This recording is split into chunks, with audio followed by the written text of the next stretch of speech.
Suriya, Assistant Professor, Computer Science Department, Sri College of Engineering. So today we will be discussing on the topic support vector machines and machine learning. So as you all know, machine learning there are two types, that is supervised machine learning and supervised machine learning. So SVM, that is a support vector machine, one of the very important algorithm that will be used for a lot of applications outside the supervised learning concept. So today we will be discussing on what is support vector machine, its concept, working on the applications and its advantages, disadvantages, so where all it can be used. So as so when it comes to the supervised learning concept, so this particular support vector machine or the SVM, it will be used for applications that require huge voluminous data like your face detection, text classification, and this can be applied in a higher dimensional space kind of applications. So this is a set of supervised learning method which is mainly used for applications involving classification, regression and outlier detections. So wherever we have set of inputs and set of label outputs which require classification kind of application like drop class classification, or coming to the regression continuous application, or with outlier detection, handling of outliers, we can go for this particular algorithm. So there are some basic or key concepts under this support vector machine, that is nothing but these are the basic concepts, or we can say these are the terminologies which require to process your support vectors. First one is your hyperplane, so which is nothing but your boundary which is required to classify or separate the given data into classes. Okay? So here separation of the classes takes place by the linearly separable equation, that is Wx plus b is equal to 0. And the second concept is your support vector. Support vector, or we call the points, data points which are much closer to that hyperplane, we call it as support vectors. And these are points on the data which are very much important in classifying the data points. Next one is the margin. Margin represents the distance between the hyperplane, okay? The lowest margin, or how much distance the points are separated. So that is the margin. So where it requires or it supports the support vector to maximize the margin for better classification. Last one is the kernel. A kernel we call it as a function, or the key concept which requires, in some cases there are many points where it cannot be linearly separable. So in that case, what happens is the points from the low dimension are transformed or converted to high dimensional space, which we call it as the using this kernel function, which will help those data points to be classified. So what is the main goal of this support vector machine? Is to find or create the best fit trend. So as I discussed, you can see in this diagram, there are various terminologies that are represented here. So the main goal here is to, you're going to have your best fit line which can separate the given data point into linearly separable classes. So how far this decision or how far this best fit separation occurs will be determined by this hyperplane. So the SVM will choose the points or the vectors that help in creating this hyperplane. We can see here with the axis, so this you have the linearly separable value, and the margin of the lines that are closer here, we call that as the support vectors. So we can see that these two planes, that is your positive hyperplane and your negative hyperplane, and these are the points that are linearly classified or separated with the help of this hyperplane.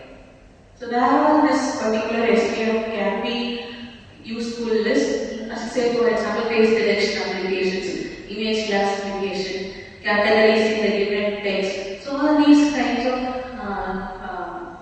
supervised application you can go for the support vector machine.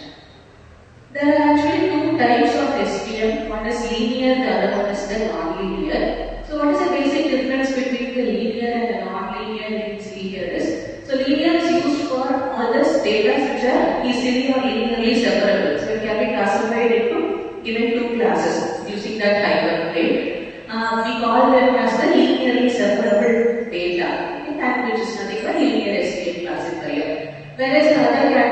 is the non-linear SVM. It is used for non-linearly separable data, where it cannot be classified using a straight line column. So in that case, we call it as your non-linear or non-linearly separable SVM classifier. You can see the representation here, which requires a straight line, and this the particular set of data is actually not able to be separated by a straight line column.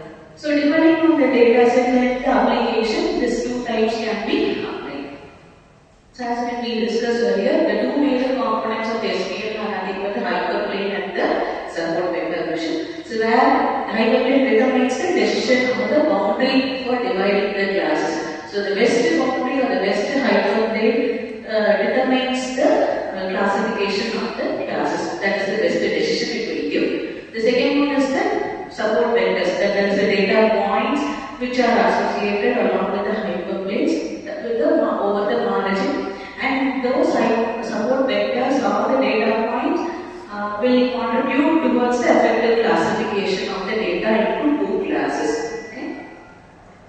Coming to the working on how your SVM classifies the data. Consider a set of data points here and set of points which are linearly separable with the help of say linear SVM data system. So here we can have a straight line to classify the data. But you can see here the data points are two categories, it is blue color and the red color. So there is one particular data point L1 falls in the other class or the other category. We call that as your outlier. So as we discussed initially, your SVM is very much helpful for outlier reduction also. So categories and once it determines the outlier, the algorithm will ignore the outliers. So this algorithm is very much helpful for classifying or detecting the outlier and removing it.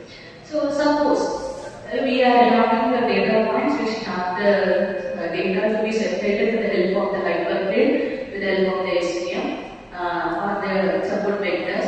In some cases, as I told you, you don't have the possibility of separating all the data into exactly two classes. What happens then? So we go for the concept of kernels. Very important concept where you have to make your data points move to the higher dimensional space. And once it is done, so it can be divided, uses the concept of kernel to map your data into high dimensional space, then it becomes a linearly separable data. So this will help in finding the boundary very easily. So you can see here the data are still here available, but still when it is being non-linearly separable, you can go for the kernel concept.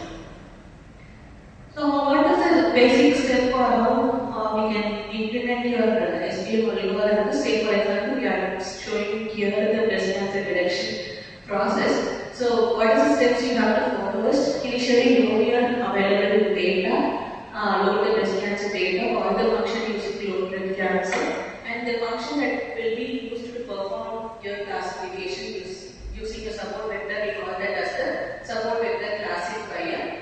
So here SVC kernel is equal to linear and C is equal to 1. So you will apply call your SVC with the linear kernel and regularization parameter is 1. So once you load your data, once you call your support vector classifier, then you have to fit the data points with the help of your kernel. Then write your SVM model with the matrix with the input x and the output y. Then the next function will help you to find the boundaries between the two classes. Once it is classified, you have to plot your data, that's it.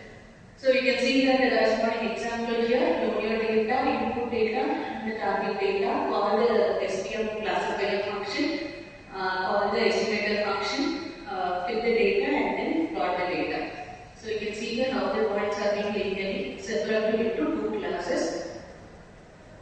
So in this way it can be used for various applications. One more application here is classification, where you can use it for finding or classifying the person's whether he will buy a laptop or not. So teachers, that is say for example age and income, classes whether the person will buy a laptop or not. So when the scenario you are going to have the data to be plotted for the people with the higher income will buy the laptop. So these are some of the applications that can be done. So as I told, when it comes to data points where it is not separable, we can go for the kernel grid process.